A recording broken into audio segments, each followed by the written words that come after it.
ये वॉस्प के होने वाले बच्चे के लिए है। वॉस्प को एक कैटरपिलर खोजने में कई घंटे लग सकते हैं, शायद एक दिन से भी ज्यादा।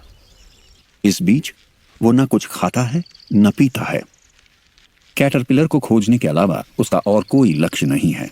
साथ ही कैटरपिलर की तलाश के दौरान उसे अपने नए बने घर के कोऑर्डिनेट्स नहीं भूलने चाहिए। उसे हर समय याद रखना चाहिए ताकि वो अपने घर का रास्ता न भूल जाए। वॉस्प के पंखों की फड़फड़ाहट सुनकर कैटरपिलर चुपचाप पड़ा रहता है और मरने का दिखावा करता है, लेकिन उसे काफी देर तक इस हालत में रहना होगा। अगर वो जल्दी हिल गया तो मौत पक्की है।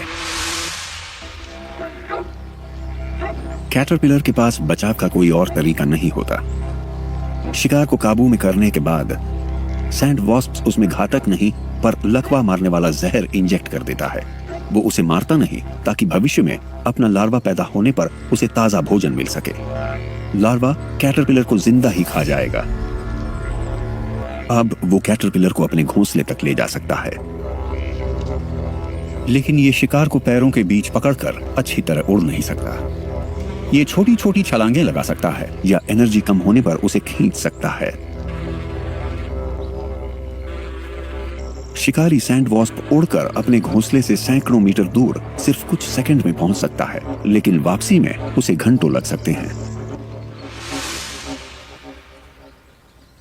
आखिर अपने घोंसले तक पहुंचने पर एक पल सोचे बगैर ये अपने घोंसले को ढूंढकर उसका ढक्कन खोल देता है।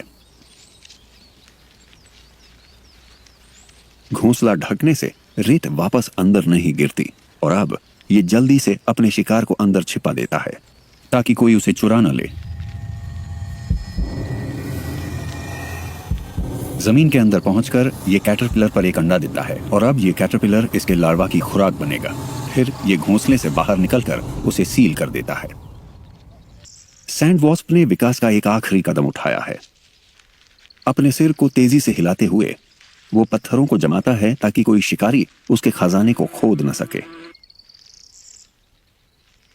और इस तरह जमीन को ऐसा बना देता है मानो उसे कभी हिलाया ही नहीं गया हो।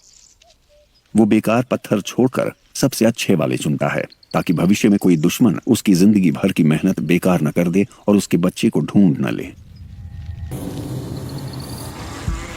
सैंड वॉस्प की हर एक हरकत से लगता है मानो उसे भविष्य का अंदाजा है, लेकिन जाहिर है ऐसा नहीं है। वो तो बस एक ईथोग्राम का पालन कर रहा है, यानी एक के बाद एक बिना क्रम तोड़े किए जाने वाले जरूरी काम। अगर सामने कोई फायदा देखकर वो चाहे भी तो इसे बदल नहीं सकता। घोंसले की खुदाई के दौरान वॉस्प को अगर कोई कैटरपिलर नजर आ जाए तो वो उसे नहीं पकड़ेगा। वॉस्प देखता है कि कहीं उसे कैटरपिलर से कोई खतरा तो नहीं, लेकिन खुदाई करते वक्त वो ये नहीं सोचता कि उसे उसके बाद क्या करना है। वो भविष्य में शिकार खोजने और उसे लाने के मुश्किल काम से तथा इससे जुड़े खतरों से खुद को बचा सकता था, लेकिन इसका दिमाग सोचता नहीं है। कुदरत ने बताया उससे अलग तरीके से काम नहीं कर सकता। कुदरती इंस्टिंक्ट है, आजाद नहीं। सैंड वॉस्प भविष्य के लिए काम करते हैं, लेकिन इस बारे में पूरी तरह अनजान होकर।